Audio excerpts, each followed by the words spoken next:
Assalamualaikum warahmatullahi wabarakatuh. Selamat pagi anak-anak. Selamat berjumpa kembali pada kegiatan pembelajaran online yang kedua, mata pelajaran pendidikan agama Islam kelas 3 untuk semester yang kedua.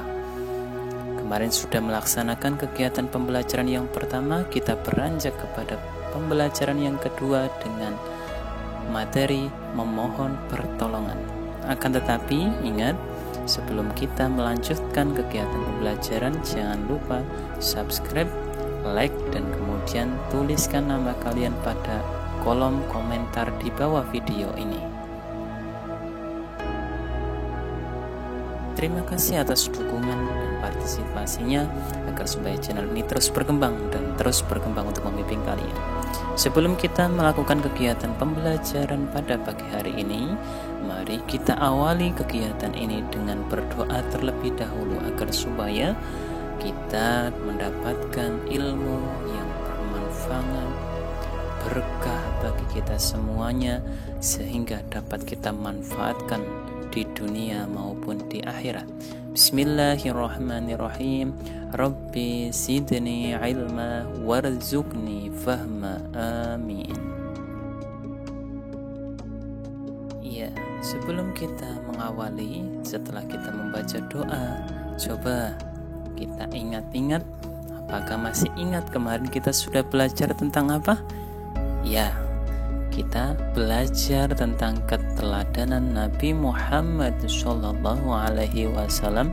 tentang sikap ikhlasnya, bahwa Nabi Muhammad menggambarkan dan mencontohkan betapa ketika melaksanakan suatu ibadah hanya semata-mata hanya untuk Allah Subhanahu wa Ta'ala.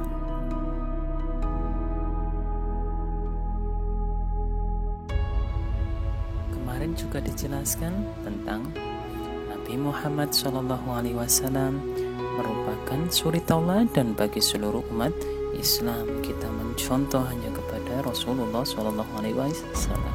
Beliau selalu mencontohkan, menolong dan beribadah semata-mata hanya karena Allah, tidak mengharapkan suatu imbalan apapun. Inilah sikap ikhlasnya Nabi Muhammad SAW. Dan ciri-cirinya salah satunya yaitu selalu menyembunyikan amal kebaikan sebagaimana ia menutupi amal keburukannya. Tidak ingin dipuji atas perbuatan yang dilakukan. Makanya ada suatu kemanfaatan yang akan muncul ketika kita melaksanakan suatu ibadah, pekerjaan dengan rasa ikhlas. Di antaranya kita dapat mendapatkan pahala dari Allah yang lebih. Yang kedua, hati pasti menjadi tenang, ibadah menjadi lancar, pikiran menjadi positif. Banyak pasti orang yang menyukai hal-hal yang dilandasi dengan rasa ikhlas. Makanya jangan sampai kita itu mengerjakan apapun hanya untuk imbalan. Semuanya kita laksanakan, tidak usah mengharapkan suatu apapun. Kita niatkan semuanya yang kita laksanakan hanya untuk Allah Subhanahu wa Ta'ala. Itulah kemarin kita sudah ulas. Makanya jangan sampai kita meninggalkan pelajaran yang lalu. Terus kalian lupa, tonton aja videonya lagi agar supaya kalian terus mengingat, sehingga kalian nanti ulangan dapat menjawab soal-soal dengan benar.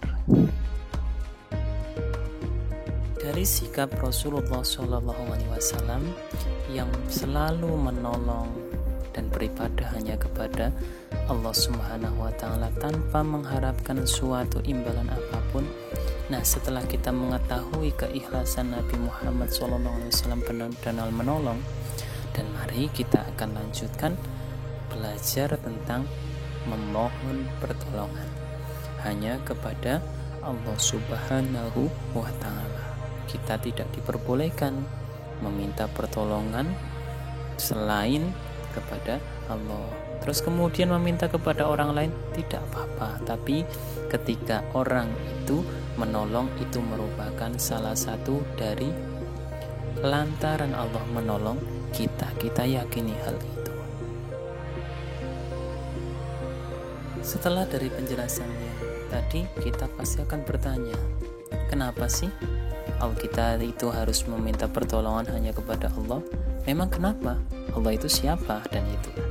Nah, maka dari itu kita jelaskan, Allah Subhanahu wa ta'ala itu juga merupakan satu Tuhan yang menciptakan kita dan mengatur hidup kita. Makanya kita tidak usah khawatir.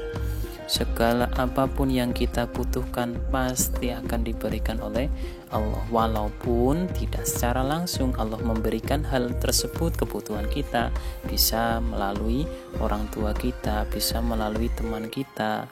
Nah, karena itu yang kedua juga Tuhan yang selalu menolong hambanya di saat orang itu membutuhkan dan mau meminta pertolongan kepada Allah. Allah itu pasti akan menolongnya karena Allah itu Maha Penolong. Yang ketiga, Tuhan yang kita sembah dan yang kita dimintai pertolongan hanya itu saja.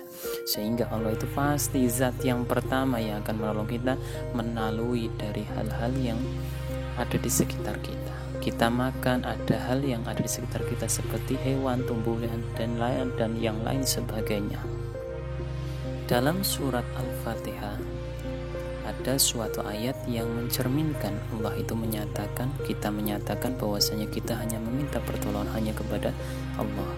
Bismillahirrahmanirrahim. Iyyaka na'budu wa iyyaka nasta'in. Hanya kepadamu lah kami menyembah dan hanya kepadamu lah kami meminta pertolongan. Ini merupakan salah satu bentuk kepasrahan kita hanya kepada Allah Subhanahu wa ta'ala. Kita beribadah, kita memohon dan berdoa, meminta pertolongan hanya semata-mata kepada Allah Subhanahu wa ta'ala. Dalam meminta pertolongan, apa sih yang dimaksud meminta pertolongan itu? Yaitu bentuk permohonan hambanya atas bantuan atau pertolongan di saat ada suatu masalah dan kesulitan kepada penolong, yaitu Allah Subhanahu wa ta'ala. Meminta tolong itu hanya kepada Allah Subhanahu wa ta'ala. Andai kata ada yang menolong, itu merupakan bentuk penolongan yang dilantari oleh Allah Subhanahu wa ta'ala, bisa melalui siapa saja di dalam orang-orang ataupun makhluk hidup yang ada di sekitar kita. Bisa melalui orang tua kita, bisa melalui teman kita, bisa melalui makhluk-makhluk yang ada di sekitar kita. Bahkan banyak di dalam cerita-cerita ada orang ditolong oleh binatang, ada orang ditolong oleh ikan, ada orang ditolong oleh semut. Bahkan inilah bentuk bahwasanya Allah itu menolong hambanya itu dengan bentuk apapun dan pakai cara apapun. Makanya kita itu selalu meminta pertolongan hanya kepada Allah Subhanahu wa ta'ala. Orang yang tidak mau meminta tolong kepada Allah dan bahkan meminta tolong kepada selain Allah nanti adalah tergolong orang-orang yang musyrik. Inilah orang yang menyekutukan Allah Subhanahu wa ta'ala. Maka agar supaya kita tidak seperti orang yang musyrik, maka kita itu memohon hanya kepada Allah. Dengan cara apa? Dengan cara berdoa, berzikir setelah melaksanakan sholat, meminta agar terhindar dari musibah seperti hanya sekarang ada wabah. Semoga kita diselesaikan wabah ini dan diangkat oleh Allah Subhanahu wa ta'ala. Untuk yang selanjutnya dari pemaparan yang sudah Pak Guru jelaskan, sekarang Pak Guru akan siapkan 5 soal dan silakan kalian kerjakan, tulis di dalam buku kalian dengan 5 soal itu sekaligus soalnya dan kemudian kerjakan, kemudian nanti dikumpulkan kepada Pak Guru. Untuk yang selanjutnya, soal ini cara mengerjakannya lihat video sebelumnya. Nah, terus kemudian kejawablah, jawaban diambil atas video ini, jadi kalian langsung ditulis nanti jawabannya di bawahnya ya. Ingat, jangan lupa ketika mengumpulkan diberi nama kalian, ini jangan sampai lupa.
pada pagi hari ini dapat kita selesaikan. Semoga dapat bermanfaat bagi kita semuanya.